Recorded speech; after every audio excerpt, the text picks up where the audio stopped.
Olá pessoal, para a vida especial de hoje, estava aqui nesse parque, me deparei com essa planta do bambu.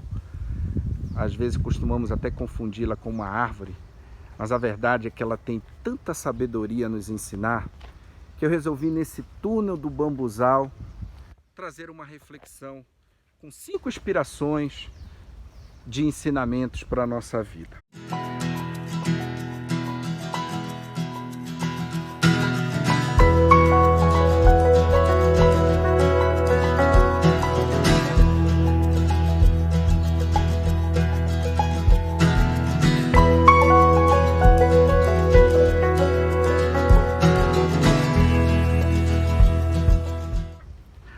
O primeiro deles é que o bambu nos ensina a raiz da constância. A semente do bambu, quando cai no solo, os primeiros longos 5 anos, ela enraiza, ela se aprofunda internamente no solo. Depois desse longo período de tempo surge o primeiro broto e aí sim, ela cresce, se desenvolve, pode atingir a altura até de 25 metros. Para o bambu, o de repente não acontece. De repente, formou esse túnel de bambuzal aqui. Não. O bambu, ele tem uma perseverança dedicada, caprichosa, determinada, que eu chamo de a raiz da constância. A raiz da constância eu poderia traduzir como sendo tudo aquilo que nós colocamos uma dedicação responsável para obter um determinado resultado de forma perseverante. Nós costumamos superestimar o que podemos alcançar em 1 a 2 anos, mas subestimamos com frequência o que podemos alcançar em 5 anos. Quer ver um exemplo? Se você começa a fazer atividade física 3 vezes na semana, em um mês são 12 repetições. Se você colocar num gráfico, talvez represente muito insignificante a curva desse gráfico de crescimento. Mas em um ano já serão 144 repetições. Em 5 anos, o equivalente a 720 treinos, querendo mudar a sua qualidade de vida através da sua atividade física, enfim.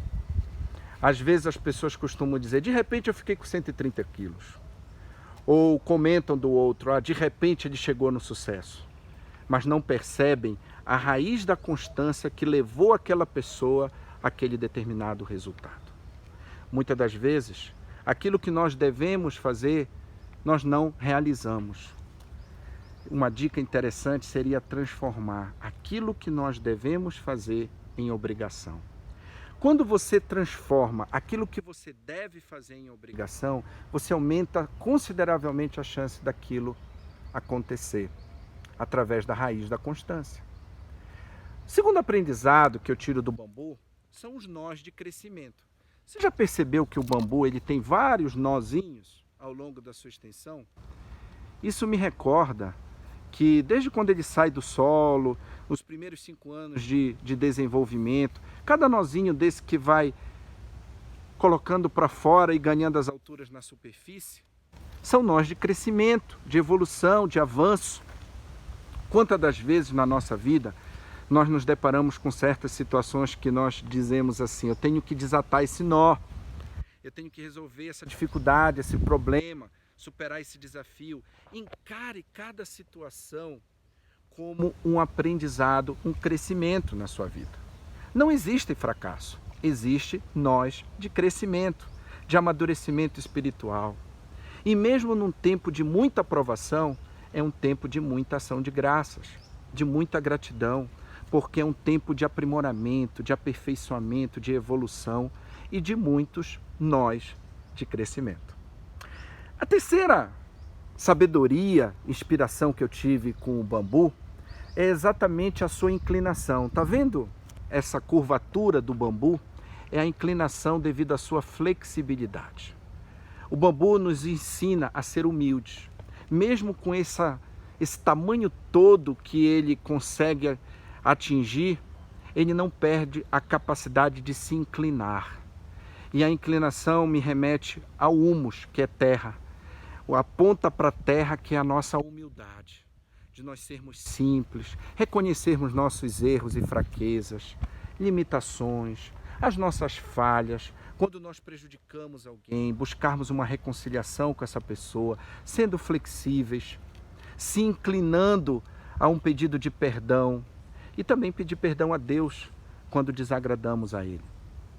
Um outro ensinamento interessante do bambu é o oco da confiança. Você já percebeu que o bambu, ó, ele por dentro é totalmente oco, mas é uma planta que tem um vigor, eu diria, uma confiança, uma força muito expressiva.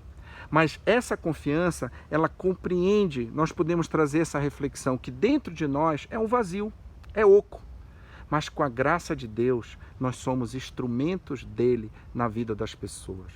Quando você conquistar um grande feito, um grande resultado, uma grande vitória, saiba que você é oco, que você sem Deus é nada, mas você com Deus, você pode realizar maravilhas. Então, compreenda, quando você tiver um grande sucesso, um grande resultado, lembre de agradecer a Deus. Uma autoconfiança, ela começa antes de tudo com uma confiança primeiramente em Deus. Eu costumo dizer que quando você tem um contato realizador com o ser humano, você precisa repor suas virtudes. Quando você faz uma atividade física, você sua, você gasta sais minerais, você precisa se alimentar, repor energia. Assim também nós precisamos com relação à nossa virtude. Quando nós realizamos um grande feito, nós precisamos repor para nos revigorarmos. E a melhor forma de fazer isso é através da oração. Então se proste, faça a sua oração, peça que Deus venha com seu Espírito Santo restabelecer suas virtudes para que renove a sua confiança em Deus para você ter a sua autoconfiança. E o último aprendizado do bambu, que ele pode nos trazer uma reflexão interessante, é a moita da frutificação. Você já percebeu que na base lá do bambu, ele tem aquela toça, vários galhos unidos, né? E aí isso me lembra aquele ditado, fica na moita. Ficar na moita é ficar em silêncio, na espreita, esperando o momento certo de revelar. Muitas graças nós perdemos por falar demais antes do tempo, publicar indevidamente, antes da coisa realmente frutificar. Ficar na moita, a exemplo do bambu que dá muitos frutos e se desenvolve e ajuda outras pessoas também a crescerem, a se desenvolverem, é ter a capacidade de ficar retraído, silenciosamente fazendo uma gestação espiritual para depois, aí sim, poder anunciar, testemunhar e revelar. Então nós precisamos fazer essa gestação espiritual para que nós possamos dar frutos 100 por 1. Isso serve para a vida.